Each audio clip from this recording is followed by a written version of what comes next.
Bapak, semoga kita selalu diberi kesehatan dan sehat sehingga kita bisa melaksanakan aktivitas kita seperti biasa. Baik Pak, hari ini kita adakan percakapan praobservasi ya Pak ya. Nanti saya akan mengamati pembelajaran yang akan Bapak lakukan di dalam kelas atau sebelum saya melakukan supervisi terhadap pembelajaran yang Bapak lakukan. Adapun tujuan dilaksanakannya supervisi adalah untuk mengetahui dan mengevaluasi proses pembelajaran yang Bapak lakukan. Dan kenapa hari ini kita melakukan praobservasi? Karena untuk persiapan supaya Bapak melakukan pembelajarannya itu ada persiapan, bisa mempersiapkan mental dan lebih siap dan bisa membangun rasa percaya diri sehingga pembelajaran yang Bapak lakukan itu bisa maksimal untuk di dalam kelas. Baik Pak, ada apa pertanyaan yang ingin saya sampaikan kepada Bapak terkait dengan proses pembelajaran yang akan Bapak laksanakan di dalam kelas. Yang pertama itu tujuan pembelajaran. Kira-kira apa tujuan pembelajaran yang akan Bapak capai? Baik Pak, sesuai dengan materi yang saya ambil, saya akan mengajar tentang materi bagaimana tata cara mengkafan jenazah. Maka tujuan yang pertama yaitu mengenalkan kepada siswa bagaimana tata cara untuk mengkafan jenazah. Kemudian yang kedua, diharapkan siswa mampu praktik secara langsung bagaimana tata cara mengkafan jenazah. Oke, baik Pak. Berarti tujuan pembelajaran Bapak ada dua ya. Yang pertama mengenalkan tata cara mengkafan jenazah, dan yang kedua itu siswa mempraktekkan langsung bagaimana cara mengkafan jenazah. Baik Pak, bagaimana dengan area pengembangan yang ingin Bapak kembangkan? Pada pembelajaran kali ini saya akan mencoba mengembangkan dari segi pengetahuan dan juga keterampilan yang ada pada diri anak. Oke, baik, berarti area yang Bapak kembangkan itu ada dua, area pengetahuan dan area keterampilan. Baik, pertanyaan berikutnya, saya ingin mendengar bagaimana rancangan pembelajaran Bapak yang ingin Bapak terapkan di dalam kelas. Dari strategi, model, dan metode apa yang akan Bapak terapkan? Untuk strategi pembelajaran, saya akan mencoba melakukan strategi pembelajaran berdiferensiasi. Kemudian modelnya model PBN, dan untuk metodenya diskusi dan praktek secara langsung kelompok. Oh iya, baik. Berarti metode dari strategi yang akan Bapak gunakan itu berarti pembelajaran berdiferensiasi. Konkretnya ya Pak, bagaimana media pembelajaran yang akan Bapak terapkan di dalam kelas? Ya, sesuai dengan materi yang saya akan ajarkan di kelas, tentunya media pembelajaran yang saya pakai yang pertama itu torsu, alat praktik bagaimana tata cara mengkafan jenazah. Yang pertama torsu, yang kedua kain, yang ketiga kapas, minyak wangi, dan lain-lain yang berhubungan dengan tata cara untuk mengkafan jenazah. Oke, baik, berarti media pembelajaran Bapak ini siswa dipraktek langsung ya Pak ya? Artinya dia torsu itu adalah boneka, boneka seperti itu praktek jenazah memang Pak. Baik, kira-kira kapan nih Pak waktu pelaksanaan Bapak untuk bisa saya supervisi? Insya Allah hari ini hari Jumat, berarti saya akan melaksanakan pembelajaran kelas itu di hari Senin jam ketiga dan 4 setelah pelaksanaan upacara bendera. Oke, di kelas berapa itu Pak? Di kelas 12.3. 12.3, oke baik. Baik Pak, nanti setelah Bapak melakukan supervisi di dalam kelas, kita berbincang-bincang kembali ya Pak untuk pasca observasi. Baik Pak, terima kasih atas waktunya. Sampai jumpa kita di kegiatan observasi ya Pak. Assalamualaikum warahmatullahi wabarakatuh.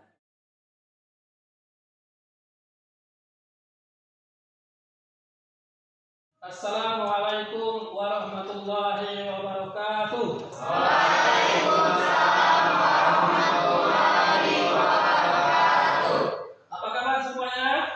Alhamdulillah baik, bukan besok Allah Akbar. Ya, terima kasih. Alhamdulillah, alhamdulillahirabbil alamin. Assalatu wassalamu ala asyrafil anbiya'i wal mursalin wa ala alihi washabbihi ajma'in. Rabbi shrah li sadri wa yassir li amri wa hlul 'uqdatam min lisani yafqahu qawli, amma ba'du. Baiklah, sebelum kita mulai belajar kita pada hari ini, terlebih dahulu mari kita berdoa secara bersama-sama. Ketua kelas silakan untuk memimpin doa. Mari teman-teman, sebelum kita mulai pelajaran kita membaca doa.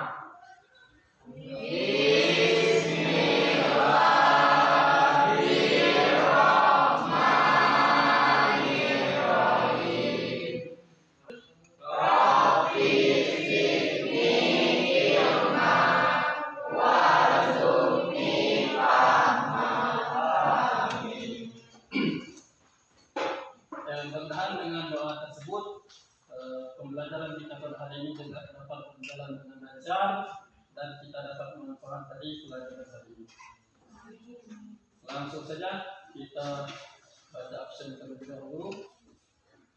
Al-Kausar, Arijal, Awin, Wis, semuanya sudah terpanggil? Nah, mari kita mulai pelajaran kita pada hari ini dengan bacaan basmalah.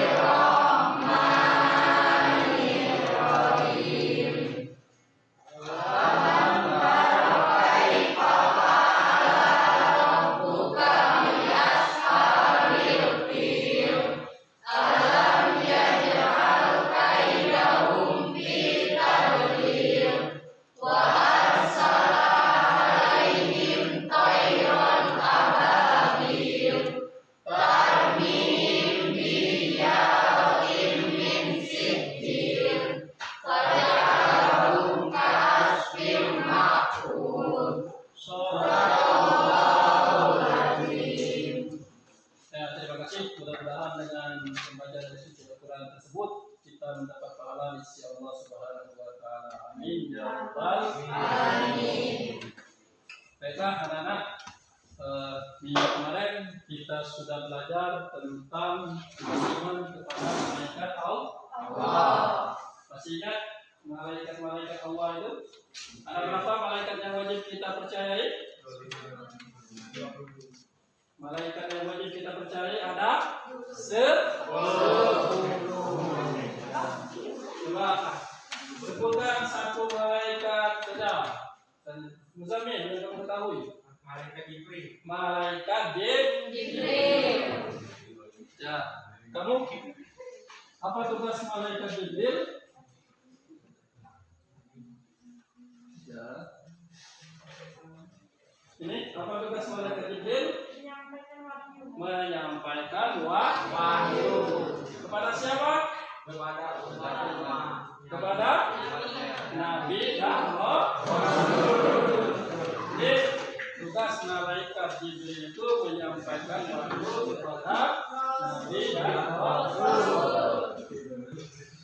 Dan selanjutnya mungkin di antara kalian ada yang hobinya misalnya memelihara binatang kesayangan, ada yang hobi memelihara binatang kesayangan? Kucing. Kucing. Misalnya kucingnya mati, meninggal, mati atau meninggal kucingnya? Mati. Seandainya kucingnya mati, kemudian itu kucing itu sangat kita sayangi, kemudian kita kuburkan. Kira-kira sebelum kita kuburkan kita apakan? Kita bungkus. Kita bungkus karena kita merasa misalnya sayang terhadap kucing. Nah begitu juga dengan manusia itu sebelum dikuburkan wajib untuk dimandikan karena kewajiban kita selaku umat Islam terhadap jenazah itu ada 4. Yang pertama apa?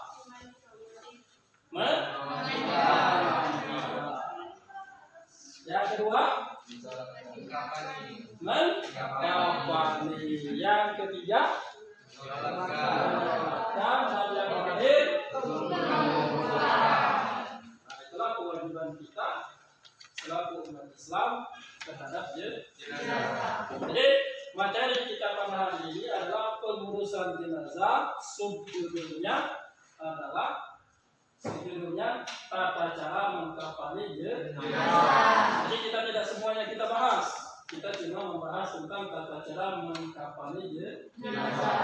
Sebelum kita lanjut kepada materi terlebih dahulu, saya akan membacakan tujuan pembelajaran kita pada hari ini. Apa tujuan pembelajaran kita pada hari ini? Tujuannya yang pertama, ya, siswa dapat memahami atau mengerti bagaimana tata cara mengkampanye jenazah. Yang kedua, siswa mampu mendemonstrasikan tata cara mengkampanye jenazah di depan teman. Jadi pelajaran materi kita pada hari ini. Jadi langsung saja kita masuk ke materi tata cara mengkampanye jenazah. Itu sudah dapat belum? Sudah dapat langkah-langkahnya? Ya. Sekarang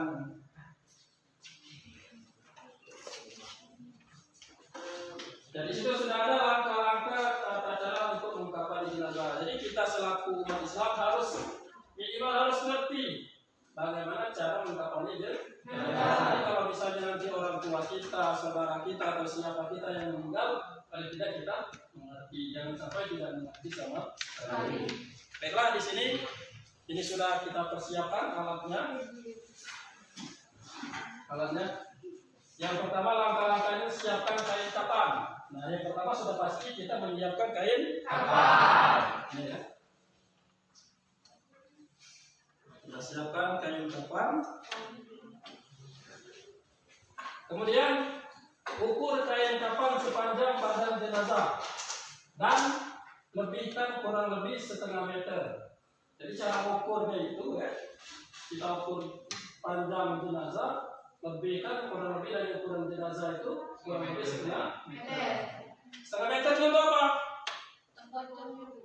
Untuk ya pocong bagian kepala dan bagian kaki. Nah, umpama ini kan? Nah, ini ya. Umpama lainnya jenazahnya.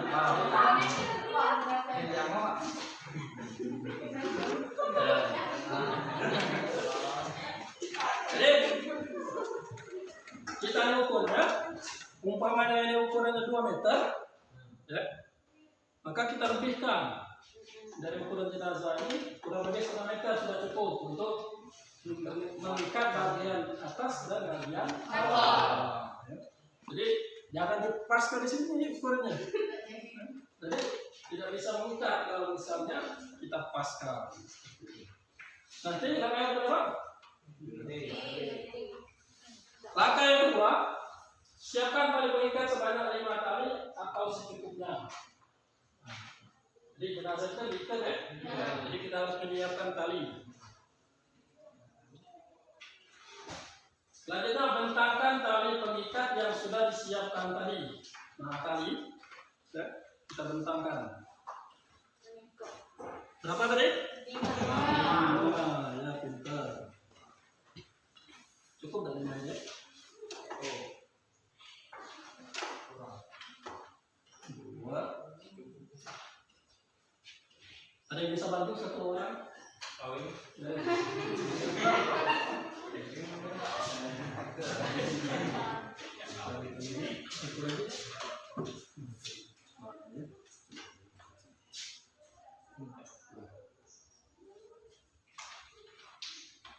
Kemudian langkah selanjutnya.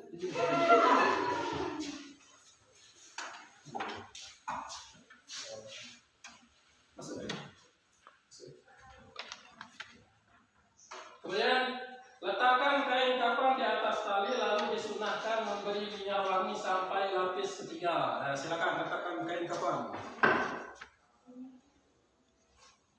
Ya.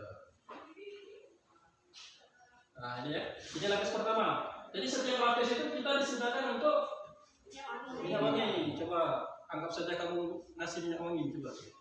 Nah.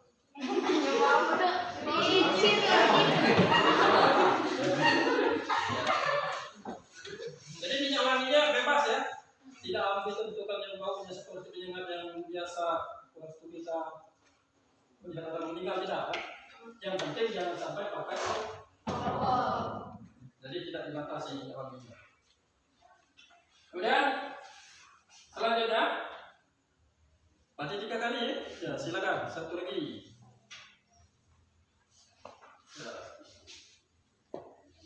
Ya, lapis kedua, minyak wangi lagi. Kemudian lanjut lapis ketiga.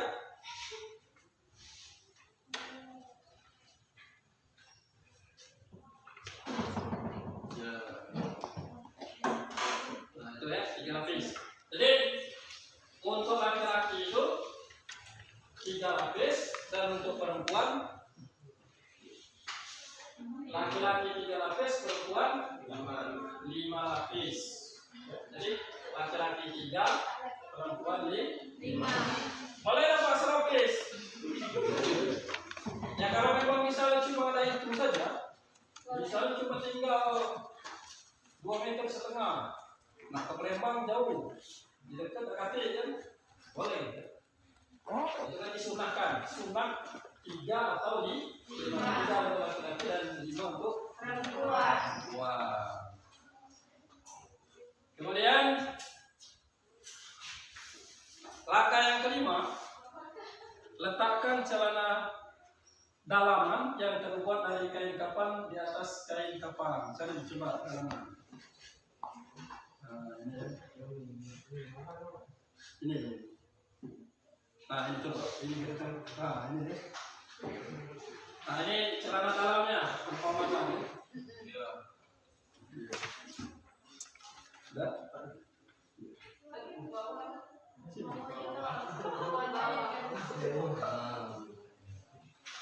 Bisa cara buat celana dalamnya? Saya praktekkan. Kantong itu. Gunting.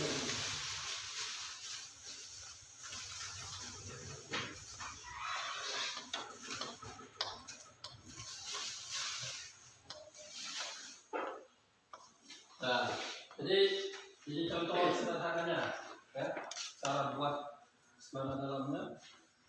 Umpamanya kita potong kain yang putih ini seukuran badan jenazah.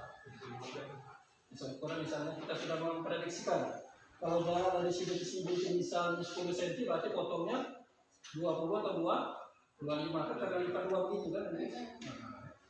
Nah, umpamanya ini ya. Umpamanya sudah kita potong segi 4,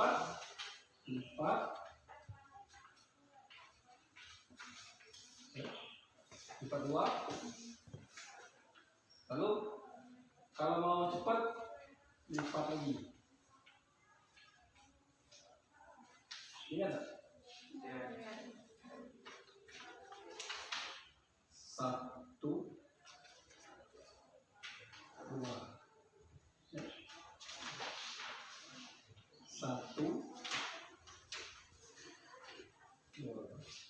Terus kita dulu. Jangan gunting di sini. Boleh juga gunting di sini, cuma ini salah arah. Nah, namanya ya.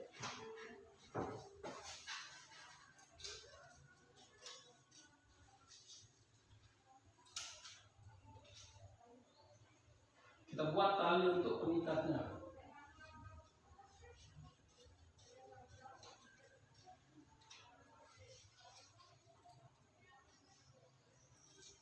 Ini potong ya, tidak bisa diikat kalau bisa ada potong. Maka posisinya seperti ini. Mau di agaknya yang kritik boleh ya. Kadang-kadang susah seperti ini. Nah itu cara buat dalamnya. Bisa? Bisa.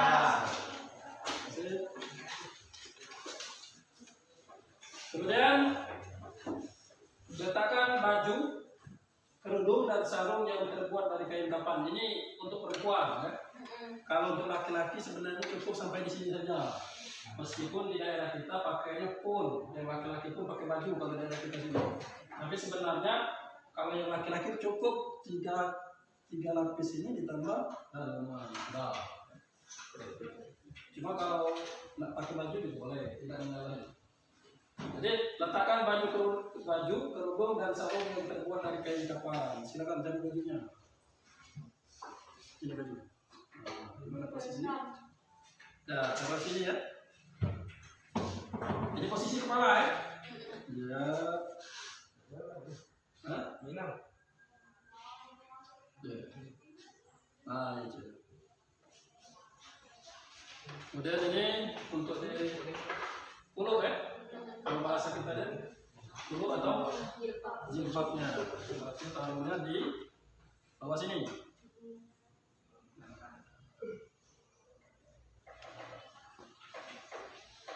Dan sarungnya ini ditaruh di bawah.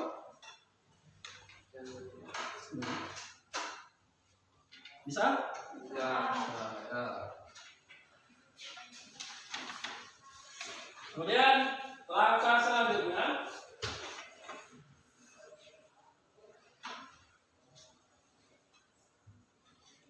bila sudah siap, angkatlah jenazah lalu tempatkan di atas kain tersebut. Coba angkat jenazahnya. Coba cara mengangkatnya bagaimana? Nah, ya seperti ini kan biasanya. Nah, ya.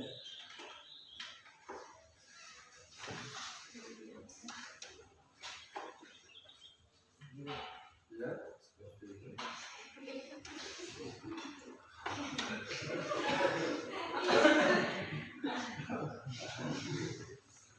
Siap, sudah ya? Sampai sini.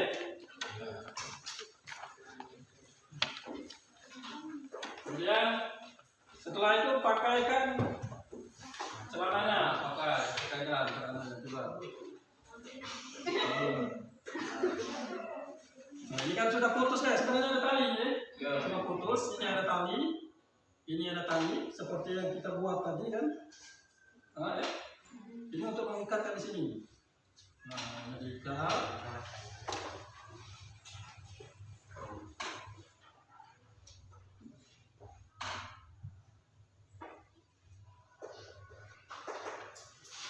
Nah, ya. Kemudian sarungnya, coba sarungnya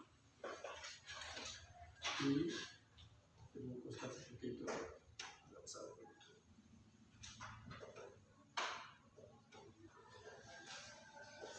Nah, ini kepedean, potongannya kepedean. Potongannya jangan terlalu pendek. Pendekin agak ini, agak mepet. Kemudian bajunya dipasangkan. Baju. Iya.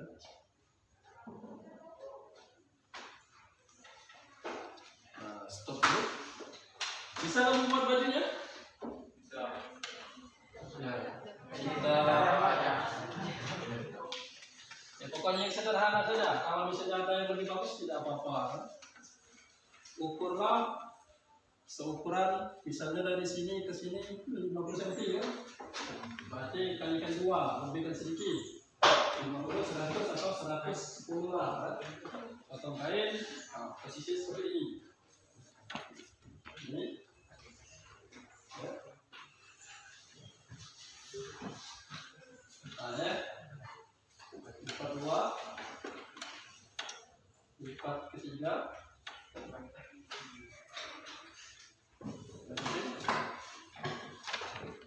Saya ulang.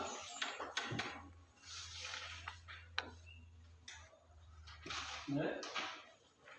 1, 2. Kemudian kita dalam ya, seukuran kira-kira lewat kepalanya. Pokoknya di kira-kira.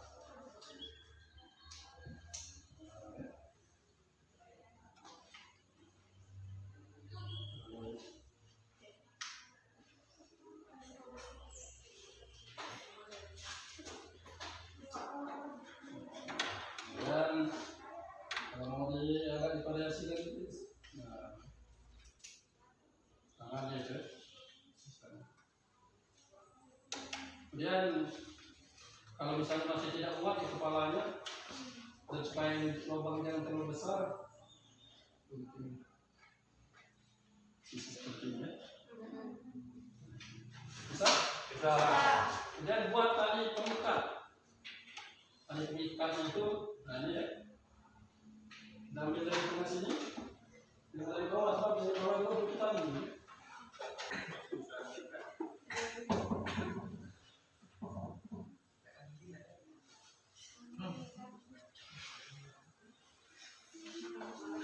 Ya. Kemudian yang terakhir, jenazah siap untuk disolatkan. Jadi kalau misalnya sudah dibungkus, lalu jenazahnya boleh disolatkan. Tidak boleh jenazah belum dibungkus sudah disolatkan, sudah dimandikan, misalnya baru dipakai kain biasa ya, kan biasanya sudah mandi pakai kain biasa ya, langsung disolatkan tidak boleh. Harus berurutan. Dia harus memandikan, mengkafani dan menyolatkan. Untuk sholat, apabila mayatnya laki-laki, maka posisi imam berada di arah kepala.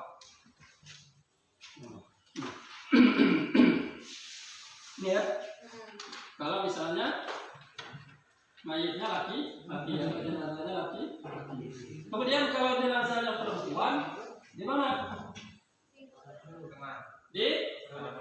Di arah perut, di arah tengah, geser dikit ini. Kurang lebih sini ya. Nah, seperti itu.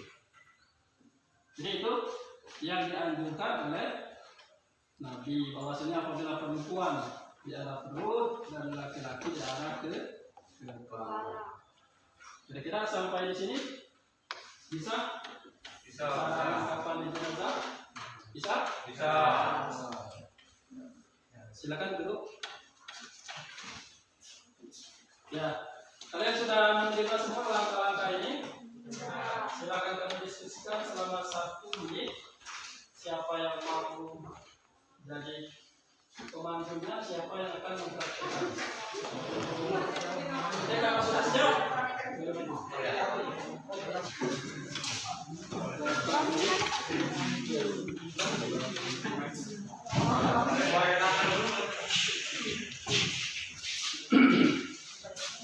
ya ada komandan di sini. Assalamualaikum warahmatullahi wabarakatuh.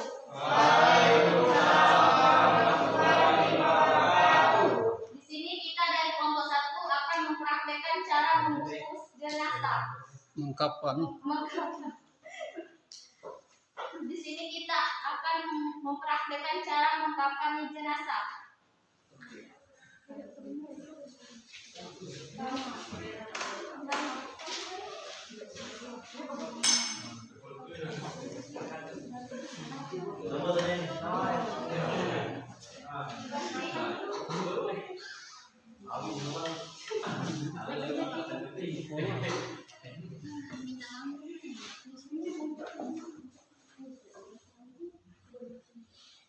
Ya, silakan Pak komandonya. Siapkan tali pengikat sebanyak 5 tali atau secukupnya. Bentangkan tali pengikat yang sudah disiapkan tadi. Letakkan kain kafan di atas tali, lalu disunahkan memberi minyak wangi sampai lapis ketiga.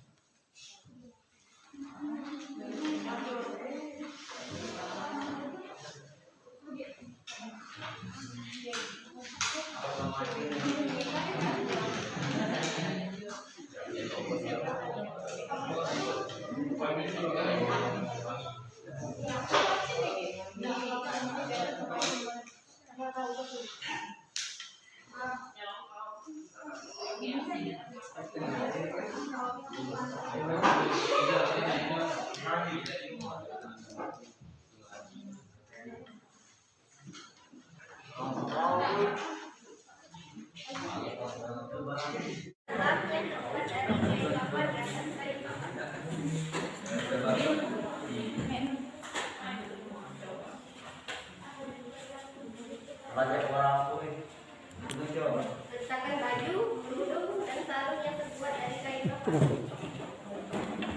Persiapan deh kalau kayak ini.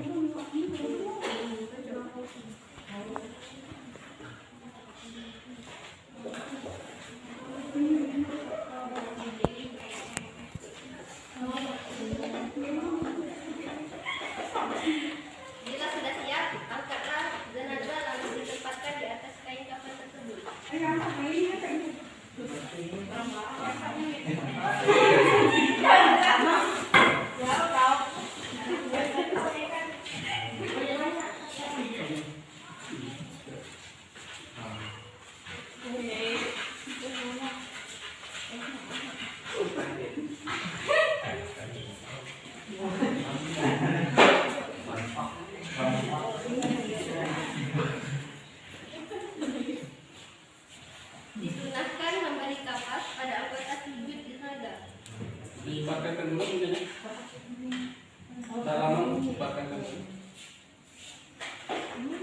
pakai baju ini. Kalau gila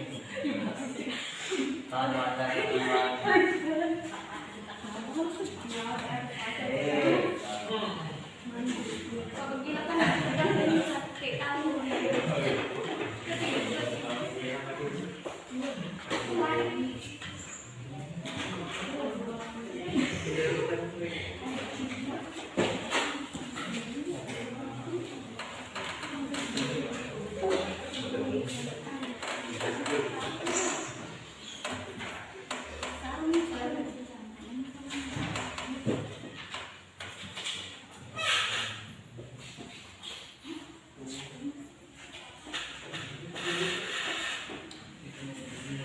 Tangan jenazah didekapkan seperti dalam keadaan sholat dan boleh juga diluruskan dengan badan.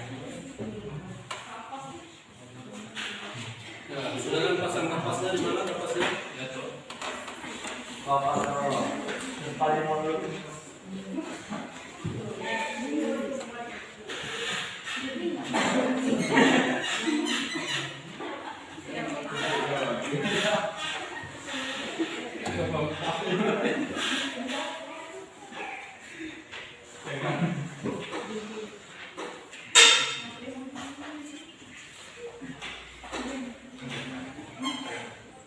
Setelah jenazah dengan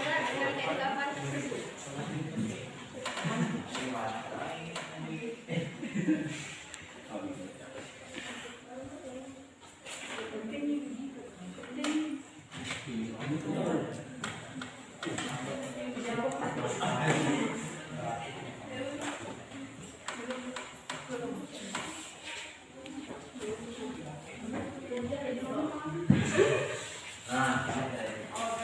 tersebut. Ikatlah dengan tali yang sudah disiapkan.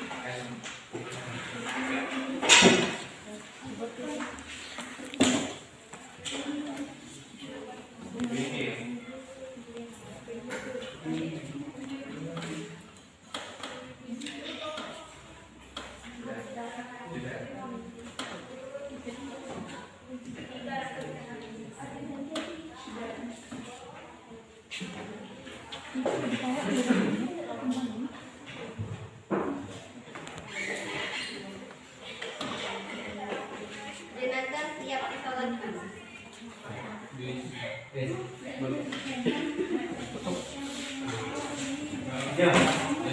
Demikianlah atas praktek yang kami lakukan. Wassalamualaikum warahmatullahi wabarakatuh. Waalaikumsalam warahmatullahi wabarakatuh. Silakan kembali.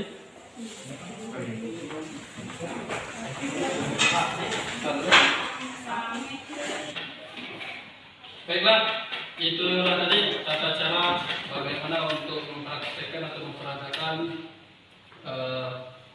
mengkafani jenazah.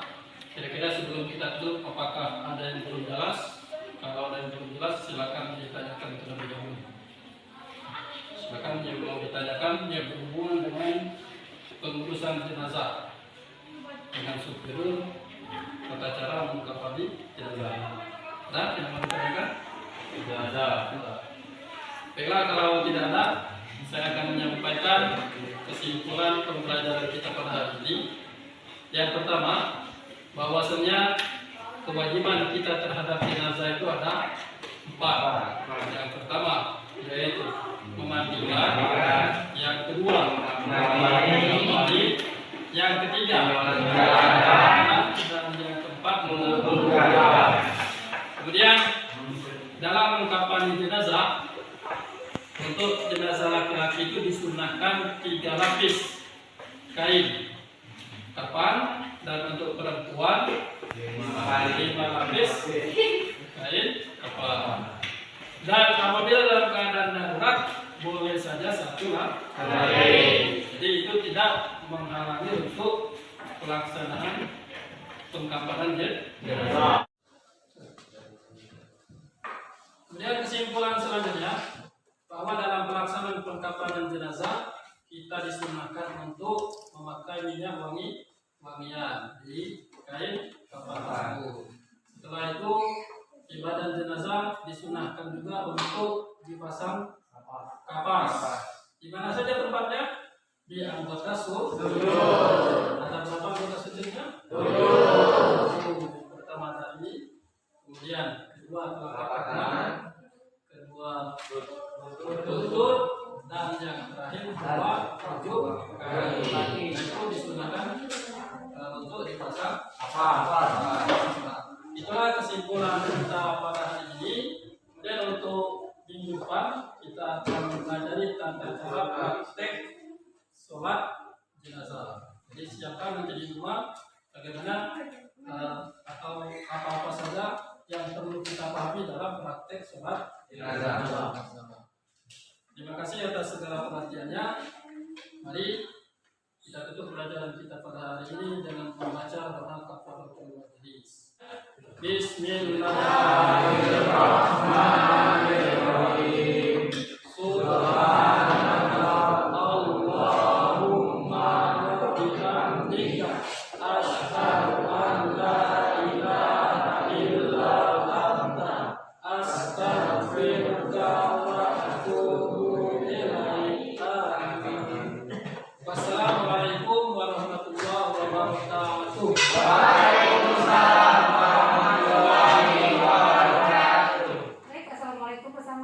Waalaikumsalam warahmatullahi wabarakatuh. Berjumpa kembali kita di perbincangan berikutnya, yaitu perbincangan pasca observasi.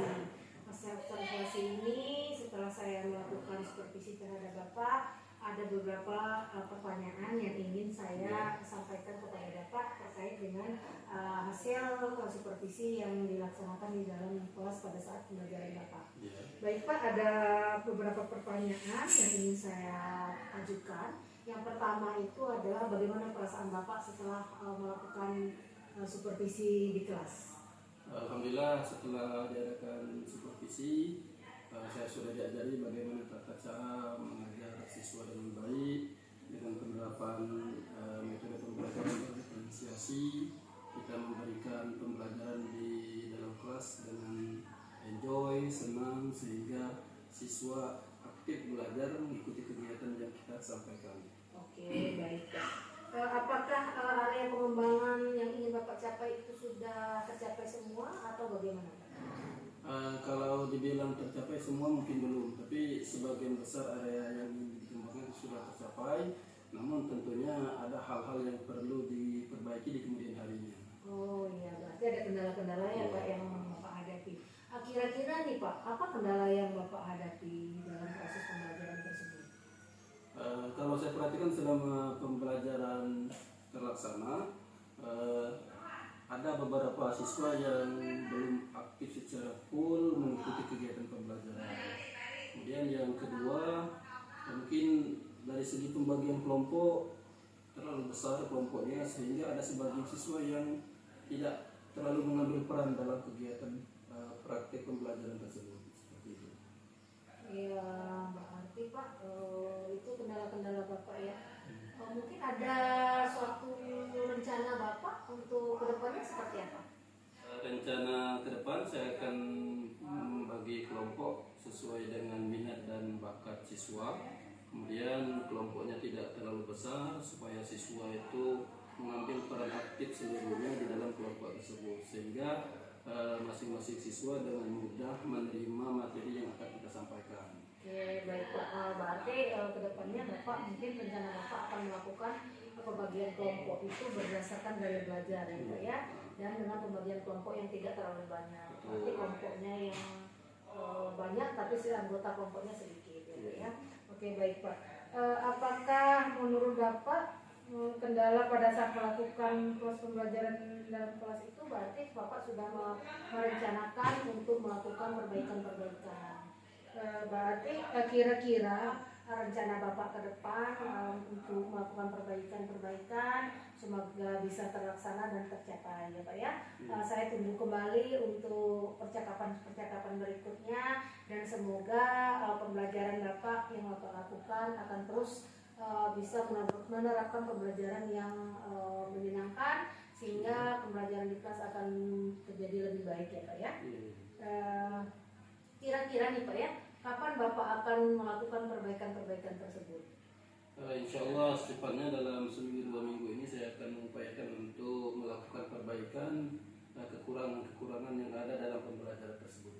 Oke, baik Pak. Berarti belum tahu waktunya ya Pak, Iya, tapi iya. akan disegerakan. Iya. Baik Pak, terima kasih atas waktunya, atas percakapan diskusinya. Semoga nanti setelah dilakukan supervisi kelas, kita bisa mendapatkan pembelajaran yang lebih baik lagi. Oke Pak, saya akhiri. Terima kasih. Wassalamualaikum warahmatullahi wabarakatuh. Waalaikumsalam warahmatullahi wabarakatuh.